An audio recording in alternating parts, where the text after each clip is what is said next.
Several high-ranking government officials are now at the center of a raging controversy after being named in a Senate hearing over alleged suitcases of cash.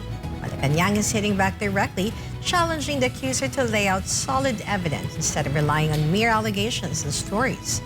This report. A long list of high-profile names was laid out before the Senate Blue Ribbon Committee. This comes after the group known as the Brave 18, former soldiers who reportedly served former Congressman Zaldico, released sworn affidavits detailing the delivery of suitcases filled with cash. During the hearings, Senator Rodante Marcoleta read through the names listed in the witnesses' affidavits one by one.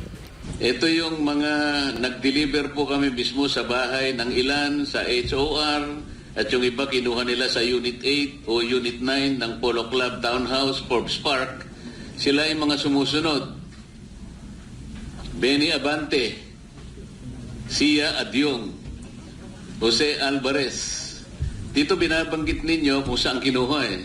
Ace Barbers Townhouse, Ching Bernos, House of Representatives, Arlene Brosas, House of Representatives, Townhouse, Franz Castro, House of Representatives, Townhouse, Joel Chua, House of Representatives, Manix Delipe, House of Representatives. Ito nga, si Laila de Lima, Townhouse din niya kinuha.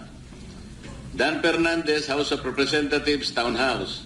Janet Garin, House of Representatives, Townhouse. Dong Gonzales, Townhouse. J. Konghun, House of Representatives at Townhouse. Jervil Luistro, House of Representatives. Raul Manuel, House of Representatives and Townhouse. Ito yung mga makabayan group na sinasabi ni Senate President kanina eh. Raul Manuel, Franz Castro, Arlene Brosas. Ito yung makabayan black. Na kapag nagsasalita sila sa House of Representatives, matagal ko po silang nakasama roon eh. Wala nang ginawang mabuti ang gobyerno. Palagi sila na nang mabuti. Sandro Marcos, Forbes Park. Paulo Ortega, House of Representatives. Joseph Paduano, House of Representatives, Townhouse. Stella Kimbo, House of Representatives, Townhouse and Residence. J.J. Suarez, House of Representatives. Erwin Tulfo, Paulo Ortega, House of Representatives. Joseph Paduano, House of Representatives, Townhouse. Stella Kimbo, House of Representatives, Townhouse and Residence. J.J. Suarez, House of Representatives. Erwin Tulfo, Green Hills, House of Representatives.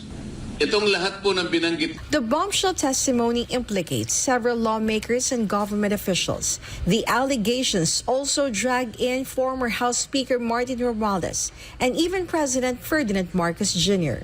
Ang naalala ko, sir, si dating Speaker Martin Romualdez po. Meron po kaming video at saka mga pictures, Your Honor. Saka kay yung dinala po sa Ilocos. Kami po yung nagdala doon sa Delta Gate hangar sa Pasay. Yung 5 maleta po na dinala doon sa Ilocos. Na dinala ni Sergeant Tobe at saka ni Boss Saldi. Ikinarga po namin sa Lexus na bulletproof. Plate number NFX 8886. At saka binakapan po namin ng Hilux na bulletproof din. Black na Hilux. Plate number Eco Alpha Foxtrot 7121. Para kanino naman yung dinala ninyo? Ang narinig ko po nun, sir, para kay President Marcos. Malacanang immediately fired back at the claims. Palace Press Officer Undersecretary Claire Castro insists that bare accusations are not enough, demanding that they be backed up by clear and solid proof. Pakita mo na nila ebidensya, madali kasi magturo. Lalo na kung ang balak mo lang naman talaga ay manggiba at magsilbing isang obstructionist or destabilizer. So dapat patunayan nila, bigyan nila tayo ng dokumento at hindi yung salita lamang. The palace stressed that while pointing fingers is easy, the burden of proof rests entirely on the accuser's to back up their claims with documents and hard evidence. Meanwhile, personalities dragged into the mess are coming forward one by one to deny receiving any suitcase cash. I vehemently deny that meron po akong natanggap na maaari ko siyang bigyan o maaari niya ako bigyan ng pera. Umalis na si Atty. Rondain. Nauna nang umalis. Kausap ko siya noong isang araw. Pakiusap ko sa kanya, kumuha ka lang ng isang note kay Saldi. Kung makausap mo siya, na wala si Saldi pinadalang malita sa akin. Yun lang po, hindi ko sinasabi na hindi totoo yung mga sinasabi ng mga Marines, no? Ang akin lang na ako, wala akong tinanggap personally, for me. Dahil, modesty aside, ganito lang po ang buhay ko, hindi naman ako naghahangad ng malita-malitang pera. Ganun lang po. In a freshly released statement, Lanao del Sur Representative Z. Alonto Adyong slams the expose as setting more than political theater designed to generate noise. ML Party's Representative Leila de Lima is also pushing back, calling her alleged involvement in the cash delivery ring total fiction. As the Senate probe gets deeper, the entire issue hinges on one critical question. Can the accusers produce the hard evidence needed to back up their heavy claims? For now, those implicated continue to strongly deny the allegations as the country waits for the next round of hearings. Pagka nabitbit nila, alam